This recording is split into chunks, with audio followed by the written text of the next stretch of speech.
आपसे किसी ने झूठ बोला है। उन्होंने कहा और ज्यादा मेहनत करो और ज्यादा पुश करो, हर दिन अपनी लिमिट्स को तोड़ो। लेकिन मियामोटो मुसाशी जापान का सबसे बड़ा तलवारबाज, जिसने 60 से ज्यादा ड्यूल्स में कभी हार नहीं देखी, उसने बिल्कुल उल्टा रास्ता चुना। वो ज्यादा कोशिश नहीं करता था, वो कम करता था, और यही बात उसे अनबीटेबल बनाती थी। चीन के एक प्राचीन आर्षि लाओ त्से ने इसे एक नाम दिया था, वू वे, मतलब बिना कोशिश के एक्शन, रुक कर जीतने की कला। आज आप जानेंगे कि क्यों आपकी हर कोशिश आपको पीछे धकेल रही है, क्यों आपका दिमाग जितना पुश करता है रिजल्ट उतना ही दूर होता जाता है, और सबसे जरूरी, मुसाशी ने वो कौन सा प्रिंसिपल यूज किया था जिसने उसे 400 साल बाद भी दुनिया का सबसे डिसिप्लिन्ड इंसान बना दिया। अंत तक देखिए, क्योंकि यह एक वीडियो आपकी सोच को हमेशा के लिए बदल देगी। सन 1524, जापान का एक छोटा सा गांव, एक बच्चा पैदा होता है, शिनमेन ताकेजो, जिसे दुनिया बाद में मियामोटो मुसाशी के नाम से जानेगी। 13 साल की उम्र में उसने अपना पहला ड्यूल लड़ा और जीता। 16 साल की उम्र तक उसने कई एक्सपीरियंस्ड तलवारबाजों को हरा दिया था। उसकी टेक्निक अजीब थी। वो 2 तलवारें एक साथ चलाता था, एक हाथ में लंबी कटाना, दूसरे हाथ में छोटी वकीजाशी। इस स्टाइल को उसने नाम दिया नितिन इचिरियू, 2 आकाश एक स्कूल। लेकिन असली बात टेक्निक नहीं थी, असली बात थी उसका माइंड। जब दूसरे तलवारबाज अटैक की प्लानिंग करते थे, मुसाशी बस प्रेजेंट रहता था। जब दूसरे अपनी ग्रिप टाइट करते थे, वो अपनी ग्रिप लूज करता था। उसने 60 से ज्यादा ड्यूल्स लड़े, कभी हारा नहीं, एक बार भी नहीं। और यह सब उसकी ज्यादा कोशिश की वजह से नहीं हुआ, बल्कि उसकी कम कोशिश की वजह से। चीन 6ठी शताब्दी ईसा पूर्व, एक बूढ़ा ऋषि लाओ त्से बैठे हैं एक नदी के किनारे। वो देख रहे हैं कि पानी कैसे बहता है। पानी कभी जोर नहीं लगाता, कभी पुश नहीं करता, फिर भी वो पत्थर को काट देता है। इसी ऑब्जर्वेशन से जन्म हुआ एक प्रिंसिपल का वू वे। वू मतलब नहीं, वे मतलब करना। लेकिन वू वे का मतलब आलस्य नहीं है, ये कुछ भी ना करना नहीं है। ये है बिना फोर्स के करना, बिना रेजिस्टेंस के करना, प्रकृति के साथ फ्लो करना, उसके खिलाफ नहीं। जब आप एक डोर को खोलने की कोशिश करते हैं, अगर आप बहुत जोर लगाते हैं, डोर और स्टक हो जाता है। लेकिन अगर आप सही एंगल पहचानते हैं, डोर अपने आप खुल जाता है। यही वू वे है। और 1000 साल बाद जापान में एक तलवारबाज इसी प्रिंसिपल को अपनी हर लड़ाई में अप्लाई कर रहा था, बिना इसका नाम जाने। क्योंकि कुछ सच्चाइयां सबके लिए एक जैसी होती हैं। आपने ये कभी फील किया है? आप कोई एग्जाम दे रहे हैं, आपको आंसर आता है, लेकिन जैसे ही आप बहुत जोर से याद करने की कोशिश करते हैं, वो आंसर और दूर भाग जाता है। जैसे ही आप एग्जाम हॉल से बाहर निकलते हैं, वो आंसर अपने आप आ जाता है। ये कोइंसिडेंस नहीं है, ये आपके ब्रेन की एक मूलभूत ट्रूथ है।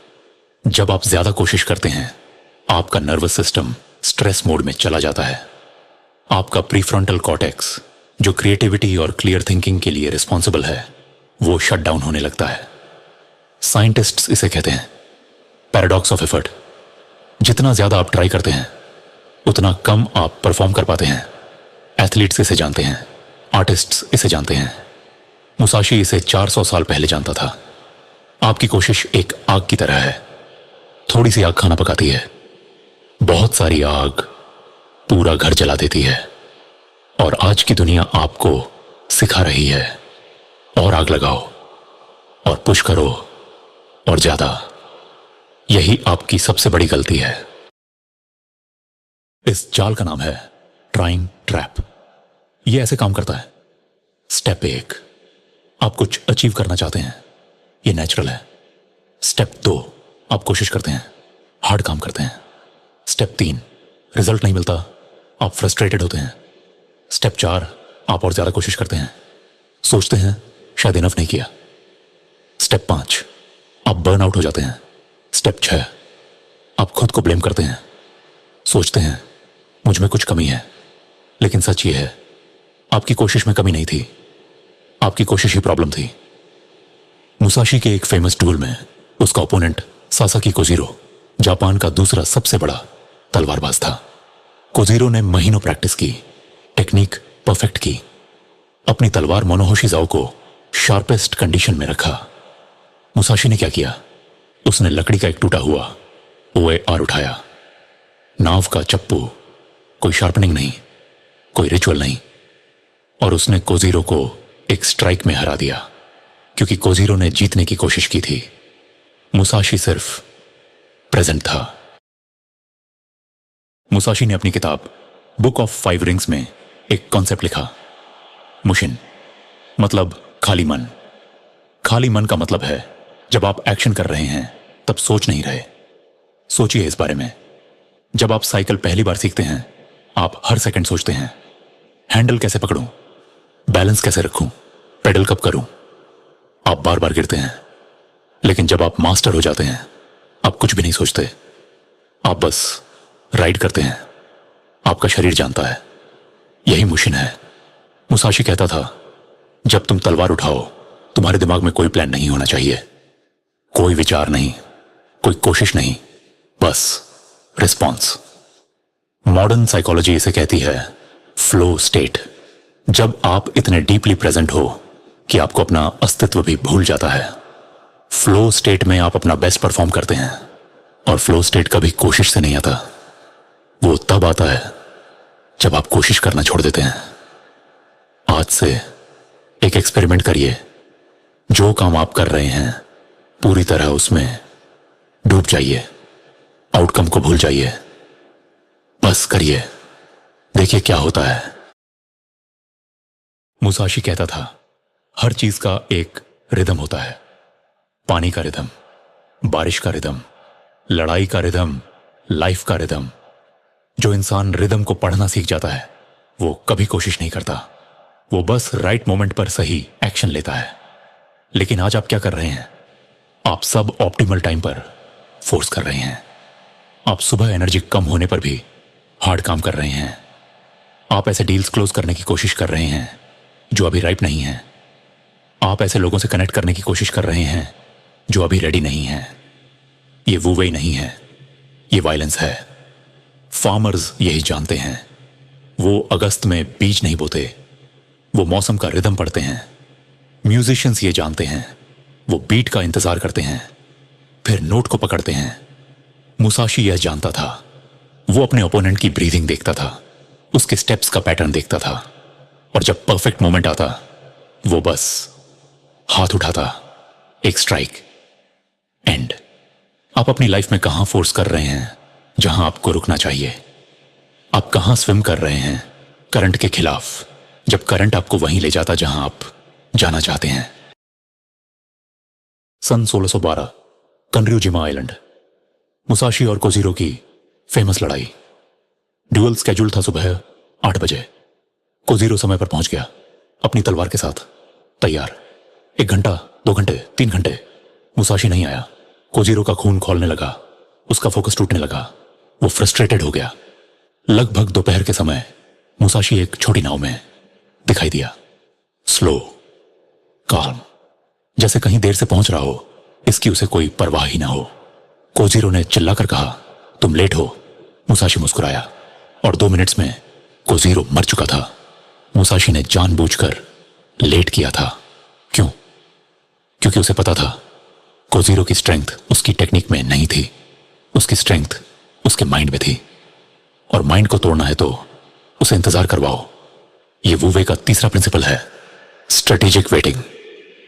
आज की दुनिया कहती है, अभी करो, नाउ, राइट नाउ। लेकिन वाइज लोग जानते हैं, कभी कभी सबसे पावरफुल एक्शन है कुछ भी ना करना, रुकना, वेट करना। जो रुक सकता है वो जीत सकता है। मुसाशी ने अपने स्टूडेंट्स को एक एक्सरसाइज दी। उसने कहा, अपनी तलवार पकड़ो पूरी ताकत से। स्टूडेंट्स ने ग्रिप टाइट कर ली। फिर मुसाशी ने कहा, अब अटैक करो। स्टूडेंट्स ने कोशिश की, लेकिन उनकी तलवार धीमी थी, कठोर थी, एक्यूरेट नहीं थी। फिर मुसाशी ने कहा, अब तलवार को ऐसे पकड़ो जैसे तुम एक बर्ड को पकड़ रहे हो, इतना टाइट कि वो उड़ ना सके, लेकिन इतना लूज कि वो मरे नहीं। स्टूडेंट्स ने ट्राई किया और उनकी तलवार फास्ट हो गई, फ्लूइड हो गई, सटीक हो गई।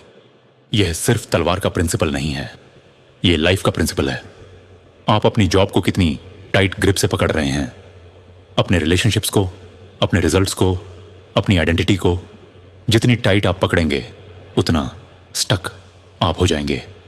कुछ भी अचीव करने का सबसे बड़ा सीक्रेट है उसे पाने की डेस्परेशन को छोड़ना। मनी आती है उनके पास जो उसे चेज नहीं करते। लव आता है उनके पास जो उसके बिना भी कंप्लीट हैं। रिस्पेक्ट आती है उनके पास जो उसकी भीख नहीं मांगते। Loose grip, tight results.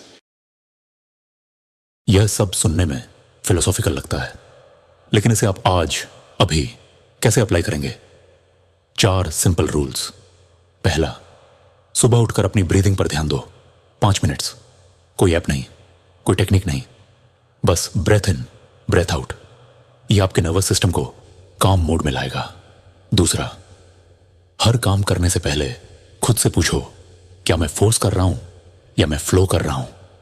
अगर आप फोर्स कर रहे हैं, रुकिए, सिर्फ 1 मिनट, फिर से शुरू करिए। तीसरा, अपनी टाइट ग्रिप्स पहचानिए।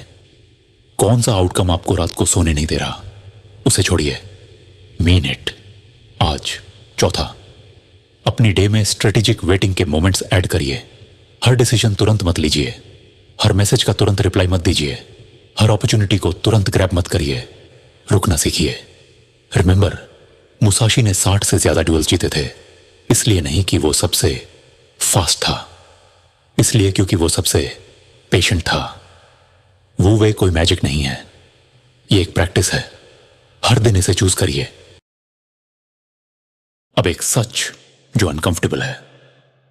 अगर आप इस वीडियो को देखकर सोच रहे हैं, बस अब मैं कम कोशिश करूंगा, सब ठीक हो जाएगा, तो आप रॉन्ग हैं। वो वे आलस्य का बहाना नहीं है, यह लड़ाई से भागने का रास्ता नहीं है। मुसाशी ने सालों तक अनुशासन किया। उसने अपना पहला ड्यूल 13 साल की उम्र में लड़ा। उसने अपनी टेक्निक को दशकों तक रिफाइन किया। उसने रेगांदो नाम की गुफा में सालों तक अकेले रहकर अपनी किताब लिखी। अगर उसने कोशिश नहीं की थी तो यह सब कैसे हुआ? जवाब यह है, डिसिप्लिन पहले आती है, वो वे अंत में।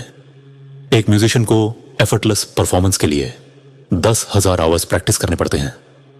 एक सर्जन को एफर्टलेस ऑपरेशन के लिए 10 साल ट्रेनिंग करनी पड़ती है।